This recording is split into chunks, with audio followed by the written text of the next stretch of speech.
We had a fascinating discussion in class today. One of my students asked how old the universe is, and I said 13.77 billion and 7 years old.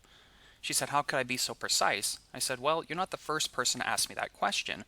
And I looked it up, and it was 13.77 billion years old, and that was 7 years ago.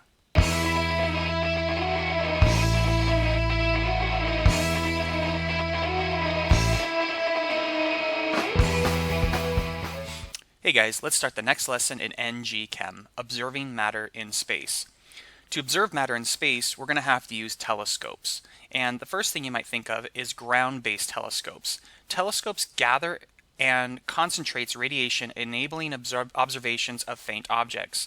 So the purpose of a telescope is to absorb radiation. Most of us think of telescopes as absorbing light, which is a form of radiation, but it actually can absorb different types of radiation, and we're going to get into that later. So we can put them on the ground. Sometimes telescopes are actually launched into space and orbit around Earth. If something orbits, it's called a satellite. So if it's orbiting around Earth, it's one of Earth's satellites. So sometimes they just take a telescope and put it up in space, and it orbits around Earth, where it sends signals to Earth, and we can decode those signals.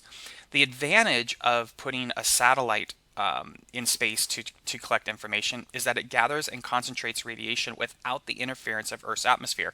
If you take a look at this picture here, the atmosphere is blue, and that's going to be the telescope is going to be picking up all this radiation from the sky, where if you have it in space, it bypasses all that extra radiation. Another way that we can collect information of matter in space is to use spacecrafts. That's what the book says. Spacecrafts, I think of it more as probes, but okay. Anyways, a probe or a spacecraft, it's where it's not orbiting around something, it's being launched out and it's collecting information as it's moving. You can actually land these things on other planets or moons and stuff like that, and they can take direct measurements of nearby objects and much closer pictures. But these have to be done with nearby objects because they are going to be moving towards that object. Reflecting telescopes.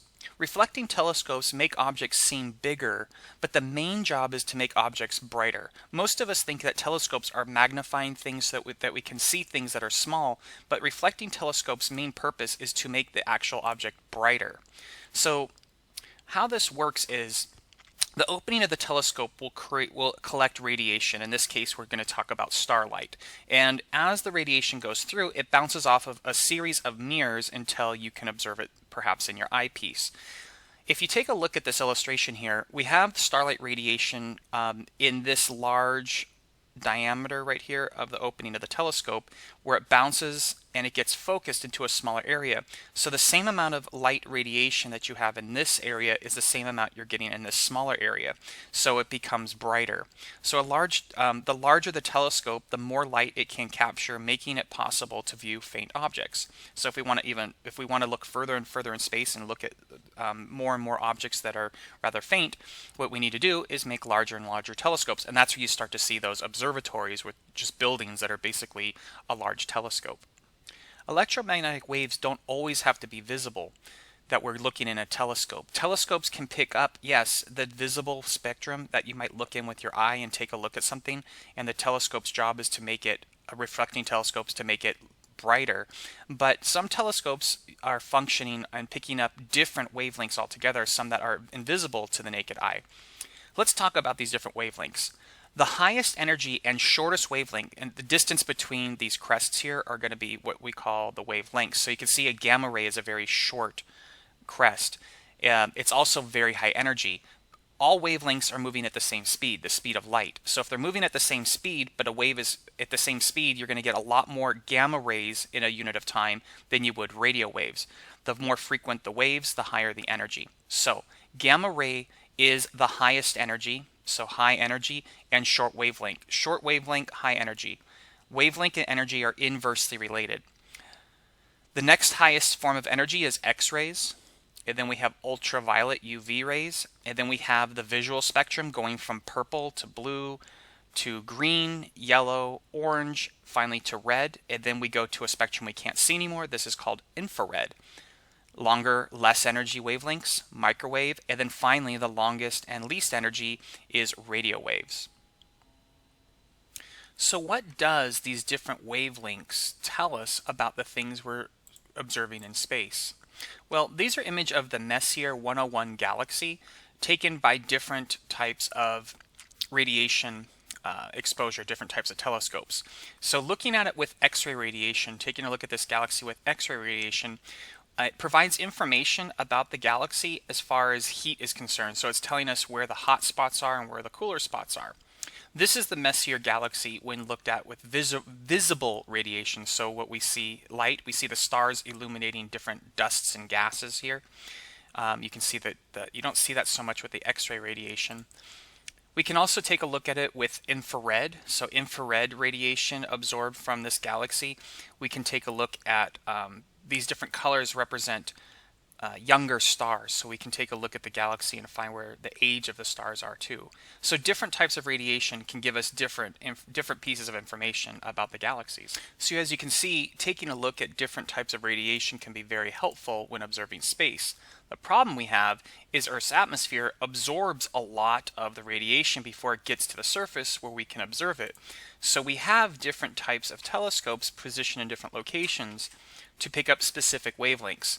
So let's go over some of the more popular telescopes and more popular wavelengths that are observed. So the Fermi Gamma Ray Space Telescope will pick up gamma rays in space because you can see here the gamma rays don't make it to the Earth's surface, which is really good because gamma rays are very high energy. X-rays also, we don't want to be exposed to those, and it's very nice that our atmosphere absorbs that. The new star detects gamma rays and gives us images of, X-rays, gives us images of X-rays in space. Infrared, some infrared makes it to Earth, but some of it does not. So the Spitzer Space Telescope gives us a much better representation of what infrared is out in space by being about out of Earth's atmosphere. Microwaves are recorded by one of the telescopes that record microwaves is the Planck telescope. Again, if you can see, microwaves are picked up in our atmosphere quite a bit. We wouldn't be able to observe that very well on the planet's surface. However, radio waves are most commonly observed using VLA, Very Large Array. You might have seen these in movies and stuff like that, these big panel things, and they move and they all focus the radio waves into one little point. So they take these radio waves and focus one point, but the whole array is pointed at the same exact location. And most radio waves do make it to the surface of Earth, so that one would be working well there. So let's do a little review on what our prior learning of chemistry. And if you recall, hydrogen makes a pinkish color. And if you take hydrogen and take that pink color and put it in a prism, remember a prism will break the wavelengths into a spectrum. Normally in white light, you'll see a rainbow here. You'll see so just taking a look at that there, you'd see a rainbow. But when you have something like hydrogen only being excited, the electrons are being excited, they're jumping up to higher quantum levels and then falling back down. Remember, electrons are quantized. They only exist on specific shells. And so you're only going to get specific wavelengths. When you stack all these wavelengths together, we get this pink color. But when we break it apart, we can then take a look at specific spectrum for different elements, and we have those noted, and this would be the one for hydrogen. This is going to come into play with something I'm about to talk to you guys about. These spectrums can be altered in different ways. So here would be white light. If you took white light in a prism, we would see the full rainbow. And after it rains, there's water in the atmosphere. Actually, light bends in the presence of water. And you might get lucky if you have the moisture between the sun and you to actually see a rainbow. But if you had something only producing the pink light like hydrogen, when you put that in a band, you're not going to see the full rainbow. You're just going to see specific sections. And that's because what's being emitted is just the photons of that hydrogen. So this here would be an example of an emission spectrum. And you're just going to see specific bands of light in an emission spectrum. So like hydrogen is excited and it's dropping those photons down and you're getting this spectrum. On the other hand, we could get something called a absorption spectrum. In an absorption spectrum, you have a white light and you have like a cloud in front of it. And that cloud is absorbing some things. So if there was a cloud of hydrogen in front of a white light source, and then we're observing over here, and we put it in a spectrum, we might not notice, it might look like just white light, but when you put it in the spectrum, you see bands clearly missing. And these bands happen to be lining up with the bands of the known hydrogen, which would tell us, even though we can't see it, by doing spectrometry, we could see that there's a hydrogen gas blocking that light. So absorption spectrum tells us what is being absorbed between the light source and us, and an emission spectrum would tell us what the element is that's being excited and releasing that energy. All right, we're going to shift gears for a moment. I will talk about that line spectrum, but I want to tie it in with something I'm going to talk about right now, is the Doppler effect. The Doppler effect can be, it's a change in frequency, and this can be a sign of matter in motion. So a model airplane makes a buzzing sound, bzzz, you know, the engine's making that sound, and as it's producing those sound waves, if it's moving, if the airplane's moving, those sound waves are, it's like chasing those sound waves, and they're not getting as far apart. As you can see here, those sound waves are closer stacked together. On the opposite idea is, as it's moving away from the sound waves that it's producing, and so they're further apart. When you have sound waves that are closer together, it makes a higher pitch sound, and when you have sound waves that are further apart, it makes a deeper sound. Let's look at some examples of that.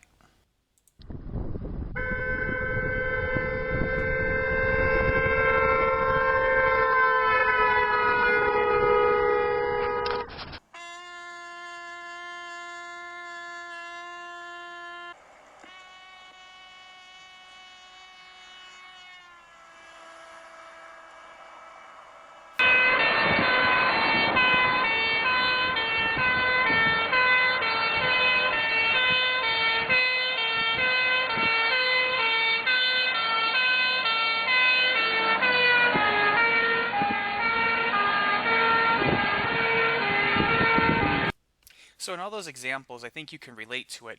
As a siren or a horn is moving towards you, you hear that high-pitched sound, and as it moves past you, you can hear that low-pitched sound.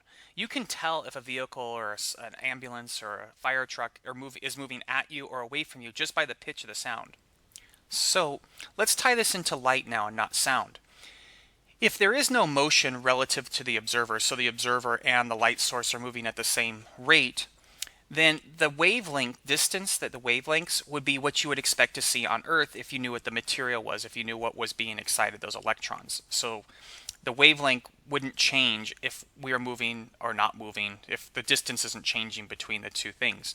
However, if a light source is moving towards at a very fast rate, the light will actually shift in that the wavelengths are getting shorter.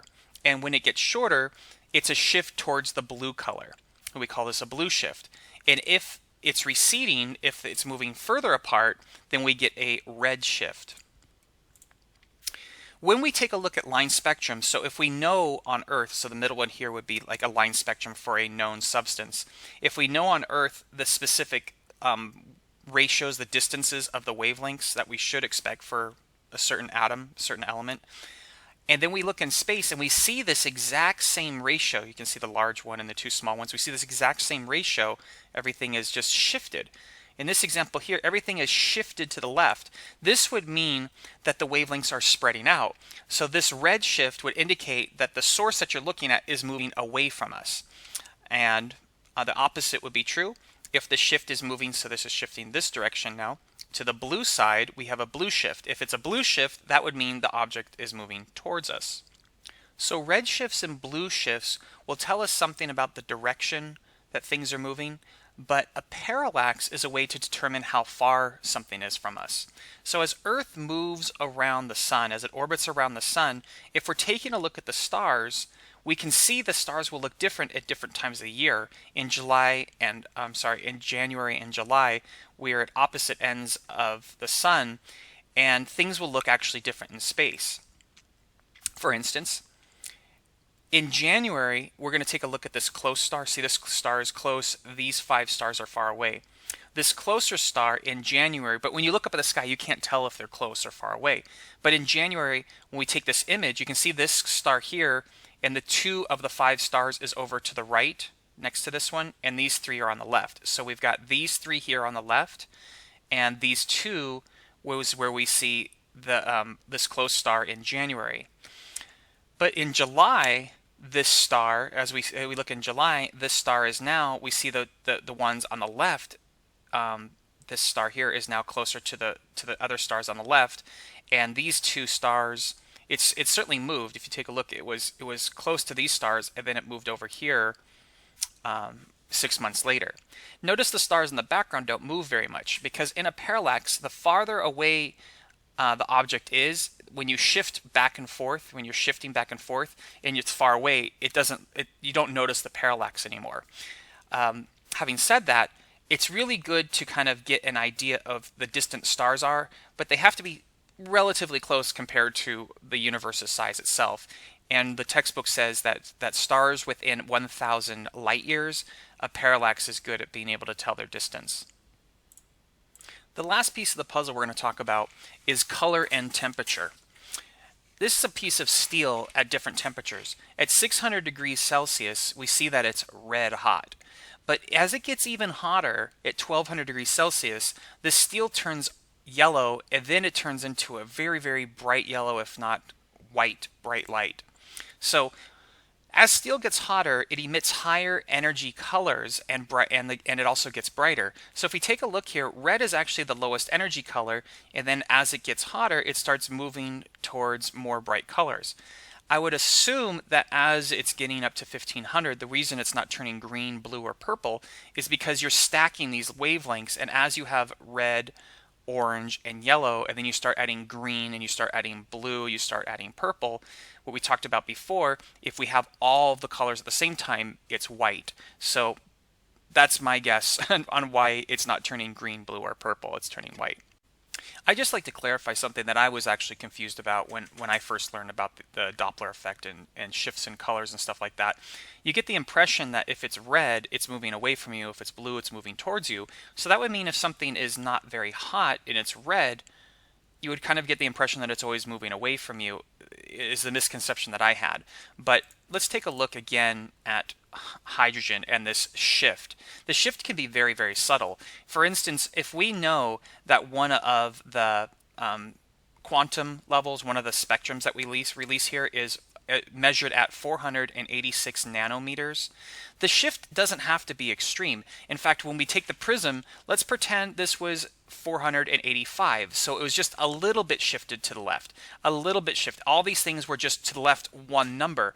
It would still look pink. You wouldn't see anything, but when you broke it down and then you analyze it, you would see those numbers were slightly shifted to the left, which would be a blue shift, or let's say this was 487 shifted slightly to the right. So the color with the naked eye may not actually see these blue and red shifts. It would be when you break it in a spectrum and you actually look at those lines. Anyways, I hope that helps, because it did confuse me for a while when I first learned about these things too. If you have any questions, send me a message, and I hope you do really great on this next quiz. Talk to you soon.